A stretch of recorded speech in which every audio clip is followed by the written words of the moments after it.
다시 한번 반갑습니다. 여러분 모두 건강하고 행복하며 꿈을 이루시길 빕니다. 구독과 알림 설정하시면 최신 소식을 계속 받아보실 수 있습니다. 후반기 선두는 샌디에이고가 차지했습니다. 콜로라도를 누르고 연승을 이어가며 5연승의 기세를 유지했습니다. 이번 시리즈에서는 2라운드 승률이 상당히 높아 애리조나가 전체 1, 2위를 기록 중입니다. 월드로는 6회까지 단 한 개의 안타만을 허용하며 인상적인 투구를 선보였고 프로파, 크로네스, 마차도도 좋은 활약을 펼쳤습니다. 보가치는 멀티히트를 기록했습니다. 그동안 주목받지 못했던 페랄타가 홈런으로 중요한 3점을 추가했습니다. 김하성은 32경기 연속 무타점으로 팀 내 유일한 기록을 세웠습니다. 이는 2022년 45경기에 이어 두 번째로 긴 연속 무타점 기록입니다. 김하성은 최근 5경기에서 16타수 무안타를 기록하며 타율이에게 2승 3패를 안겼습니다. OPS는 0.703에서 0.679로 하락했습니다. 같은 기간 WRC 플러스 도 104에서 98로 떨어졌습니다. 7월까지 김하성의 볼 3비는 리그 평균에 근접했습니다. 그러나 7월 이후 타율 .200, 출루율 .161, 장타율 .250, OPS 519로 급격한 하락세를 보였습니다. 출루율과 장타율 모두 24%가량 감소했습니다. 7월 초부터 그는 4개의 장타를 쳤는데 그중 하나는 슬라이더였습니다. 타구 속도는 시속 87.8마일, 시속 89.3마일로 나타났고 강한 타구 비율은 36.2%, 38.3%였습니다. 타구 속도 자체는 문제가 없었지만 하드히트 미스 비율이 6월까지 0.988이었던 것에 비해 7월 이후 0.478로 크게 떨어졌고 발사각도 역시 10도에서 6도로 낮아졌습니다. 최근 경기에서 김하성은 첫 타석에서 희생번트를 성공시켰고 두 번째 타석에서는 내야 팝업으로 물러났습니다. 세 번째 타석에서는 유격수 땅볼로 아웃되었습니다. 최근 그의 타격은 다소 소극적인 모습을 보이고 있어 투수가 제구력이 좋지 않아 볼넷을 주지 않는 한 불리한 카운트에 몰리는 경향이 있습니다. 김하성은 원래 민첩하고 실력 있는 타자로 공격과 수비 모두에 능했습니다. 그러나 첫 대회는 주로 외야에서 뛰었습니다. 그의 변화구 대응력은 2년차에 크게 향상되었습니다. 지난해에는 패스트볼에 대한 대응력이 좋아졌고 올해는 직구를 노리는 경향이 더 강해졌습니다. 하지만 올해는 변화구 대응에 어려움을 겪고 있어 투수들이 직구로 유리한 카운트를 만든 후 변화구로 승부를 끝내는 패턴이 자주 나타나고 있습니다. 비시즌 동안 철저한 준비를 거쳐 3년차 시즌을 맞이했습니다.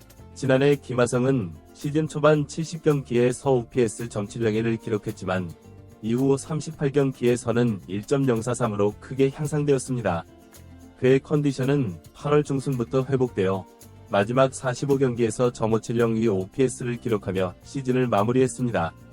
멜빈 감독은 김하성에게 가끔 휴식을 주는 편이지만 쉴트 감독은 그를 최대한 활용하고자 했습니다. 타격 성적은 부진했지만 수비는 여전히 안정적이었습니다.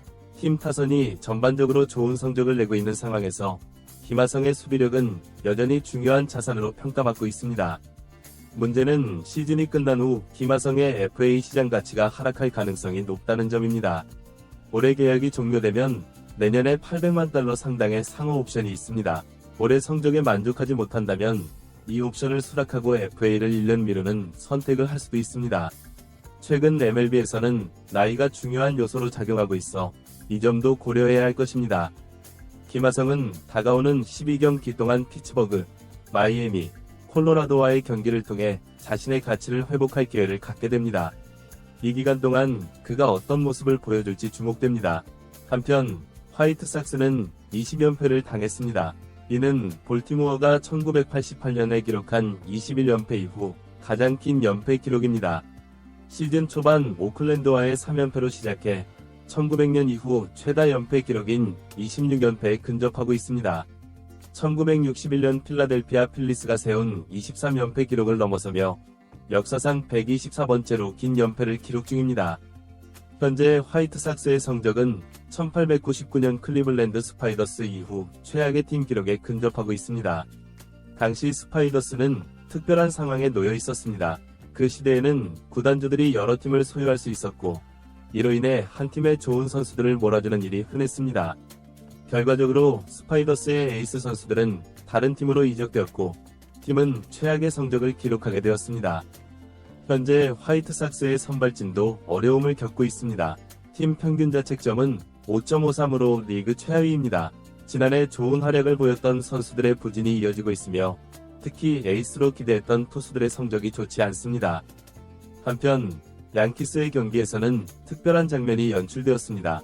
상대팀 투수가 아론 저지에게 고의 4구를 연속으로 내는 모습이 목격되었습니다. 저지는 첫 타석에서 3번의 고의 4구를 받아 출루했고 이후 4타수 2안타 3볼넷의 성적을 올렸습니다. 이에 대해 양키스 감독은 상대팀의 전략에 대해 의문을 제기했습니다. 디백스는 최근 원정 경기에서 또다시 승리를 거두었습니다. 6회까지 접전을 벌이다가 캐롤의 3루타와 마르테의 적시타, 그리고 베리의 안타로 경기를 뒤집는 데 성공했습니다. 선발 투수는 5.1이닝 동안 2실점으로 호투했고 불펜진도 안정적인 모습을 보여주었습니다. 다저스는 오클랜드를 상대로 승리를 거두었습니다. 전날 불펜진의 호투에 이어 이날도 선발과 불펜이 좋은 활약을 펼쳤습니다. 타선에서는 키케 에르난데스가 2안타 2타점으로 활약했고 제이슨 헤이워드도 멀티히트를 기록했습니다. 오타니는 계속해서 뛰어난 성적을 유지하고 있습니다. 그는 OPS 부문에서 소토에 이어 2위를 차지하고 있습니다.